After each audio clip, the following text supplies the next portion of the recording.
Okay, start over. George Orwell once said, "Perhaps one did not want to be loved so much as to be understood. Or perhaps being understood is a form of love. We all crave to be known and seen. It is part of being human. It is part of the experience of being human. We are communal creatures who long to relate to one another, to feel one another's joy and pain.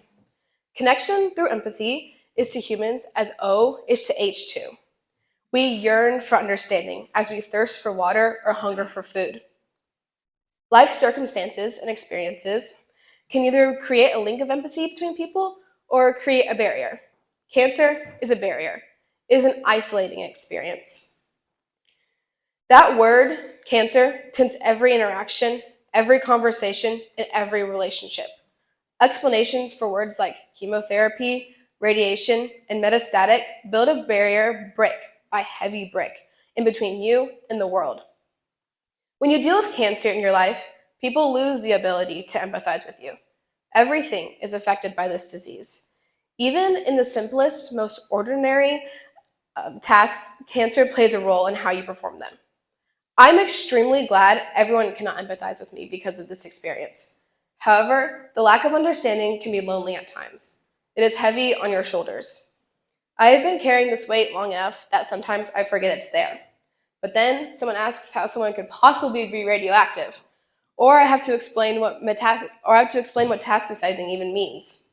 The balloon deflates a little more with each question. Each explanation severs a string of connection. Today, I want to be a looking glass for you. My aim is to be a window into the life behind the barrier. The cornerstone for the barrier was made when I was 6. My sister was 4, and my little brother was not even a year old when my mom was first diagnosed with breast cancer. For little first grade me, this diagnosis of breast cancer didn't mean much. However, when the surgery started, the diagnosis sprang to life and began to eat the life from me. It started as a microorganism and has continued to grow each year until it has become like a snake with all the powers to constrict and choke me. Everyone has their own snakes. Mine is invisible to the world. It became very apparent very quickly that something was very wrong. My grandparents, who lived in Florida, moved all the way to Arkansas in order to help. My other grandparents came down every week from Missouri to go with my mom to her doctor's appointments. I knew these appointments must not be good if my grandma had to go with my mom. I prayed constantly for my mom. She was my constant prayer request. The brick laid at this time was the fact that none of my peers seemed to have sick moms. No one else prayed for their mom's doctor's appointments. Didn't everyone's moms have doctor's appointments? Throughout my mom's whole journey, we have been incredibly blessed with a community who wraps their arms around us. But just because someone can give you a hug doesn't mean they know why they are hugging you. In a sense, being constantly surrounded by people, having meals brought to us, having friends drive us to dance classes and school, having people constantly asking how my mom is doing, it's isolating. What are the typical reasons for someone bringing you a meal? Family troubles, sickness, and possibly death were all situations that just popped into your mind. None of those things listed are remotely enjoyable. Everyone, even a first grader, knows this. Another heavy brick falls into place. One distinct memory that I have that lives in my head is the memory of my mom's blood drains after her mastectomy. I would have been 7 at the time.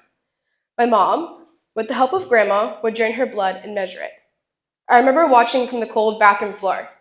At first, it was terrifying, but who was I supposed to tell I was scared? I had to stay strong for my mom and my dad, and I dare not tell my sister because I didn't want to worry her.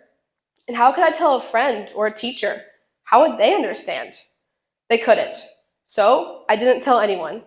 I've carried this isolation from my parents, siblings, teachers, and even friends for such a long time.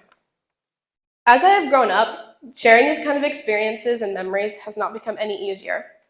Anytime a friend asks how they can pray for me or if everything is all right, I know that if I tell them the truth, I have to go into a scientific explanation of what the medications are or what the cancer does in my mom's body. So everything is always fine, because I know I cannot explain one more time that my mom is dying from the inside out. It is too hard. It is too exhausting. How could I possibly expect anyone to understand that the cancer is not only in her breasts, but it's also in her liver and lungs, and has the possibility of taking over her brain in her bones like the evil tyrant it is. How could I possibly expect anyone to understand the weight of this knowledge? I can't, and I don't want anyone else to have to understand. And so the barrier is built high and mighty for no one to see but myself. A bright spot which has flourished behind the barrier is my relationship with my mom, our garden. Living with the thorns and weeds of cancer constantly threatening my garden, I have learned an important lesson. I have learned how important life is. We aren't promised tomorrow. We aren't even promised the next hour. When you have this realization, suddenly all your relationships become so much more valuable. When the reality is you don't have any time promised with your mom, there is no time to be angry with her. There is no time not to spend with her. There is no time to do anything but love her with every last fiber of your being. When every hug could be the last, when every I love you could be the last, the little things become the largest things. You learn to spend more time watering your flowers and less time picking them. Cancer is an awful tyrant that at times can take my peace and my happiness and can even take my mom. But what it doesn't know is that it has given me the best gift, the gift of a beautiful, blossoming relationship with my mom. If you look closely, you will find that our garden is full of beautiful, blossoming poppies, primroses, and tulips, each one representing hope, love, and connection. The thorns and weeds can only look through the windows of our greenhouse. Now, I would like to tell you about something that let me build a door into the barrier. This something is called Leslie's Week. 1 week away from cancer can change your whole life. But the thing is, it's not just 1 week. It's numerous new relationships. It's creating priceless memories. It's letting yourself be hugged by people who understand why they are hugging you. One of the most impactful parts of Leslie's Week was the ability to talk about radiation, chemotherapy, and metastasized cancer cells without having to explain those terms. I distinctly remember on the first day, during the times for the teens to connect, the topic of radiation came up. I found myself in the midst of other girls and boys my age, nodding their heads in agreement as I mentioned the fact that my mom has had to go through many radiation treatments. This was the very first time I had never had to explain what radiation was. I felt understood. I wasn't alone. This was a very special memory to me, and I will continue to cherish it. There are many moments I will continue to savor in my heart from that week. I was encouraged. I was understood. I was blessed. I found that behind my wall doesn't have to be an isolated desert with no people as far as the eye can see. Rather, a small door can let in meaningful, priceless people who bring sunlight to my shadows. I will always be grateful to my family at Leslie's Week for showing me what it feels like to be given a hug overflowing with understanding and love. J. Oswald Sanders once said, "Eyes that look are common, eyes that see are rare." It is easy to look at a family who is faced with the daily challenge of metastatic breast cancer. It is easy to look at the medicine they take. It is easy to look at the procedures they go through. It is easy for people to look at the cold statistical numbers of deaths and survivors. But I want you to ask yourself, do I truly see metastatic life? Do I see the medicine they take and how it affects the women? Do I see the procedures that the women go through and how tiring they are? Do I see the statistic numbers as real, living, breathing human beings like yourself with people who love them and activities they are passionate about? Through Leslie's Week, each family receives the opportunity to experience the beauty of being seen.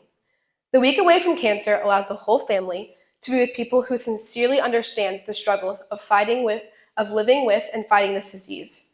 We find freedom from loneliness.